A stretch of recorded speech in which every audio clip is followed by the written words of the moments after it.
Dünyada tarix haqqında yazanlar çox, tarixi yaradanlar isə azdır.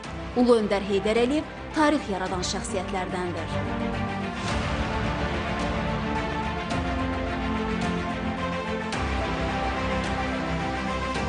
Heydər Əliyev 1923-cü il mayın 10-da Naxçıvanda dünyaya göz açmışdı. 25 il dövlət təhlükəsizlik orqanlarında çalışan Ulu Öndər general-mayor rütbəsinə də yüksəlmişdi.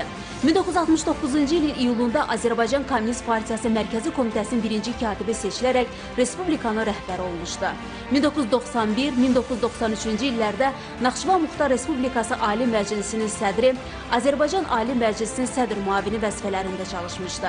1993-cü ildə xalqın təkidi ilə yenidən siyasi hakimiyyətə gələrək əvvəlcə Ali Sovetin sədri, sonra 2 dəfə ardıcıl olaraq ümhaq səs verməsi ilə prezident seçilmişdi.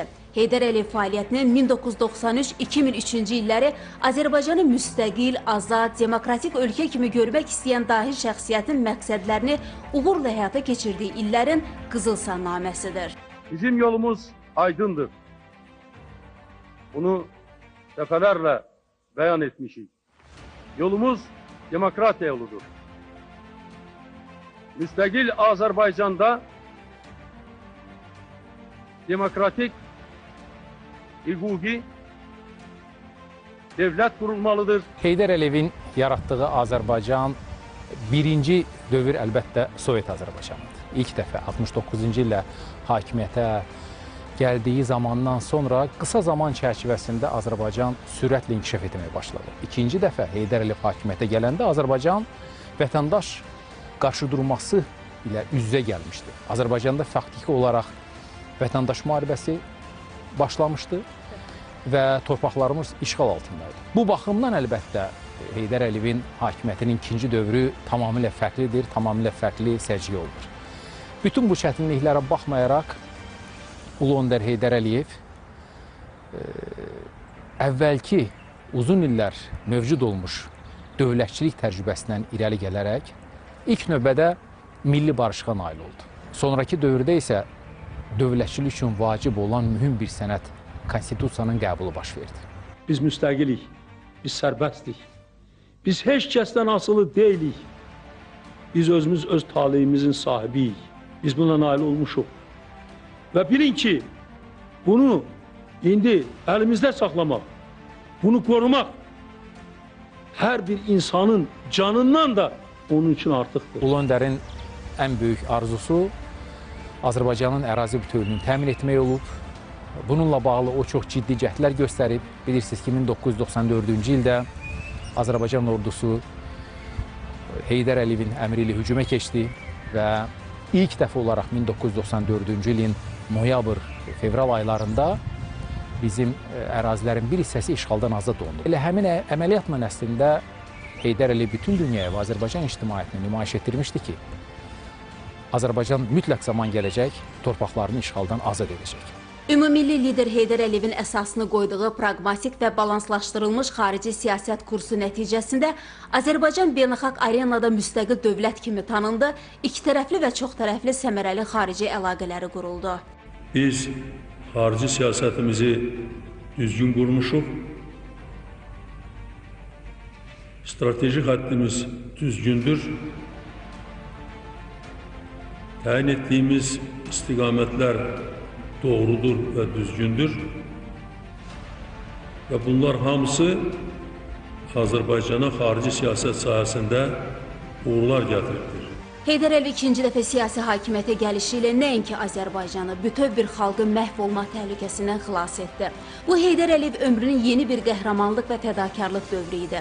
Vətənini və xalqını sonsuz məhəbbətlə sevən, andına, sədaqətinə sadiq, qətiyyəti, inamı, müdrikliyi ilə milyonları ətrafında birləşdirməyi bacaran, hadisələri düzgün qiymətləndirib reallıqlardan lazımi nəticə çıxaran Heydər Əliyev kimi vətənpərvər insan, siyasətçi yalnız bu tarixi yarada və yaza bilərdi. Bugün bir mənalı demək mümkündür ki, Azərbaycan məhz dünyavilik, hüquqi və demokratik prinsiplərə əsaslanaraq dövlət qurmaqla şərqdə və müsəlman və türkdilli dünyada bir mənalı demək olar ki, ən mütərəqqi, ən müasir dövləti qurmuşdur. Ulu Öndər Heydər Əliyevin böyük arzularından biri insanları xoşbəxt, firavan görmək idi. Belə bir şəraitdə yaşamaq üçün isə Azərbaycan iqtisadiyyatı inkişaf edən qüdrətli ölkəyə çevrilməli idi.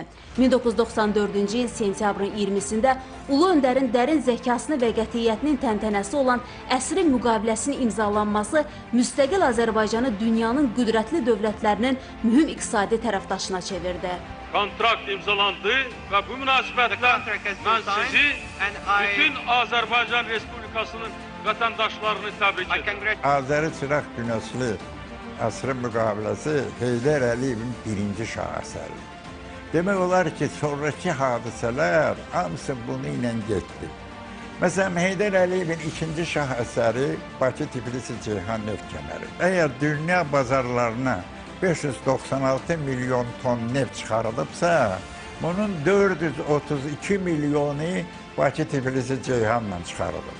Əgər bu olmasaydı, bu neft necə gedəcəkdi xarici?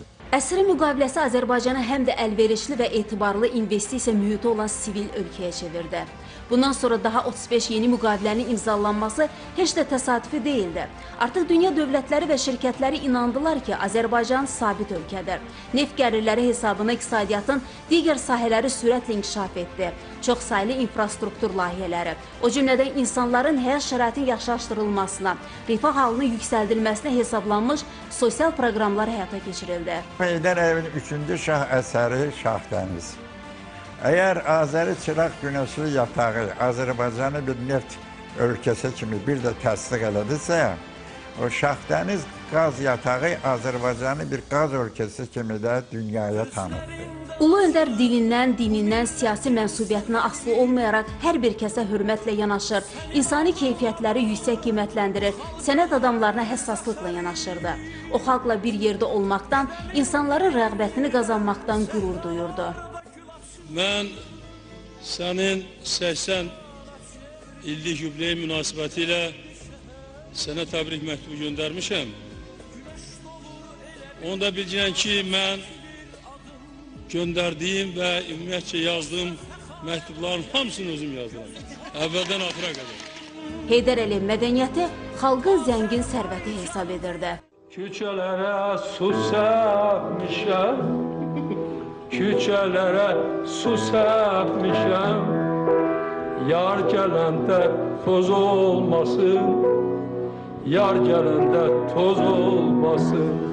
Heydər Əliyevin hesab edirəm ki, unikal və heç də bütün dövlət başçılarının mənsub olmadığı keyfiyyətlərindən biri onun hətta ehtiyacı olmadığı halda da gəncləri dinləməsi idi. Bu əslində Heydər Əliyevin daxilən, təbiətən, azad və demokratik ruhundan irəli gəlirdi. Ulu Öndər ideal bir şəxsiyyət idi. Və məhz onun şəxsiyyətində, Heydər Əliyevin simasında Azərbaycan olduğundan daha güclü görsənirdi. Gül bayramında uşaqlarla görüşürdüm. Uşaqlar məni əhatə etmişdir. Bir qız yaxınlaşdı, 4-5 yaşında, deyir ki, mən sizi tanıyıram, siz Heydər babanın oğlusunuz.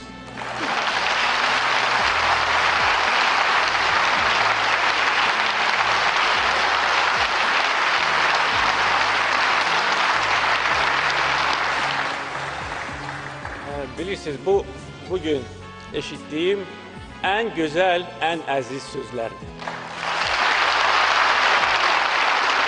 Bu onu göstərir ki, Heydər Əliyev yaşayır. Balaca qızın şuurunda, onun qəlbində, Azərbaycan xalqının qəlbində yaşayır. Və nə qədər Azərbaycan var, Heydər Əliyev olacaq. El bilir ki, sən mənimsən, yurdum, yuvam, məskənimsən, anam, doğma vətənimsən, ayrılar mı könül candan, Azərbaycan, Azərbaycan.